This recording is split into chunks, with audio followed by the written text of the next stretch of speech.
my name is Renzi Wang. I'm a second-year PhD student at KU Leuven in Belgium, and my research topic is about interaction-aware model predictive control. So, which means that we design a new controller by using a method called model predictive control, that it will predict what will happen in the future and use this prediction to make a decision. And what makes my research topic different is that it considers this interaction between the system that we are controlling and its environment. So imagine that you are doing a lane change on the highway, and then if you want to do the lane change, you have to consider the position and velocity of your surrounding vehicles, and so that you can change your lane without colliding with others. And on the other hand, the drivers in the near you will also take your lane changing action into account, so that they will also avoid collisions. So that you see that there's some interplay between you and the drivers nearby, and we call it interaction. And we want to use this interaction in our control design so that we can improve the performance. And because actually nowadays we are engaging with more automatic systems, this interaction will become more and more important. For example, you might also listen to some songs with your music application recommend to you. And if we do not consider these interactions, then maybe this application will repeatedly recommend the same type of music until one day you get tired of it. But because you don't consider the interaction, it may repeating recommend the same type of things, and you will dislike these music applications.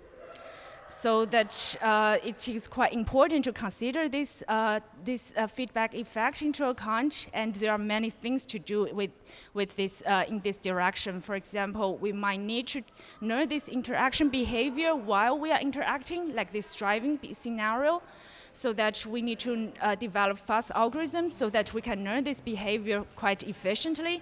And also because this interaction will make our problem into a more complicated scenario, so that we also need to develop fast algorithms so that we can solve those problems very fast. So there are actually many things to do, and I'm quite excited about it. So what attracts me about the ELO-X, because it's a Marie Curie program, so that it provides a very good network to get to know other researchers with the same background. And so that we work in the same field, but focus on different aspects. And it organizes these seasonal schools, seasonal workshops, so that we meet quite often, and we can exchange ideas quite often, so that I can catch up with what's happened in the field. And also this project provides a good platform for us to cooperate with each other. And also, I'm also very happy to work with other talented students. Yeah, so that's the main reason why it attracts me. Actually, because my career plan is to become a researcher one day.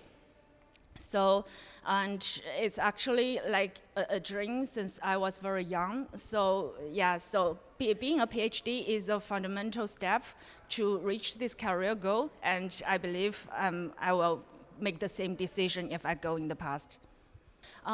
If I have to choose one, I would choose MPC. So first of all, MPC by its design, it considers the constraints, so that if we want to apply this method in some safety critical applications, we can provide the safety guarantees, which is very important if we want to use it in the real applications.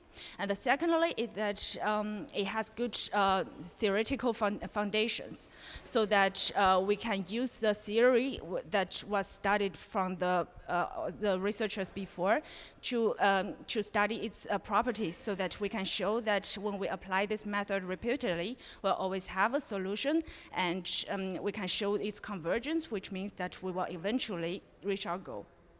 And this also leads to my third reason is that it has good interpretability, which means that we know what's happening inside of this controller. If it doesn't work well, we know how to tune each individual components so that we can improve its performance. So that, we know what's happening inside of this controller, which we can trust this controller, so to speak. Yeah, first of all, like in the previous question, because I want to be a researcher, so I'm very confident that this is the fundamental step to reach this goal. And also during my PhD training process, I am continuing improving my professional skills, like having more technical background and doing more studies to improve my understanding for the topic. And other things like I'm improving my soft skills as well, so that I know how to present my work to my audience. I'm still practicing it, actually. So I'm very confident that this training experience will have very good positive impact for my future career. Yeah, the first thing I think is how to analyze the problem quantitatively. So that because, like for example, if we do some research, we need to consider what's the hyperparameter, what's the specific impact of one factor will influence the whole performance, and we have to say it with some figures, with some numbers, with some results, and how to design those experiments to improve, to validate your thoughts and to convince others. Those things, I think it will be hard to gain from other area, and also how to convey your idea precisely, because science is quite complicated things, and how to say it so that other people will understand. And it's also challenging, and yeah, I'm still studying about it. I think there are actually many things to do. So, for example, because nowadays we have more and more informations, we have to how to filter those informations and find the good, valuable informations is quite challenging, I guess, for everyone, especially for the PhD student. Like, how do they find the advertisement for the PhD proposal, like ELO-X, and how do they find, if they want to do research, they also have to find good research directions that is valuable and not get lost from the thousands of papers. And and also stay open to others. Like ELO-X, we have good cooperation with others, so which means that you have to have good communication skill with others, so that make other people understand your research, and you have to also understand others' research, so that you can have a cooperation in the future. And I'm still practicing those things, and I hope that other people also give some suggestions. Thank you too.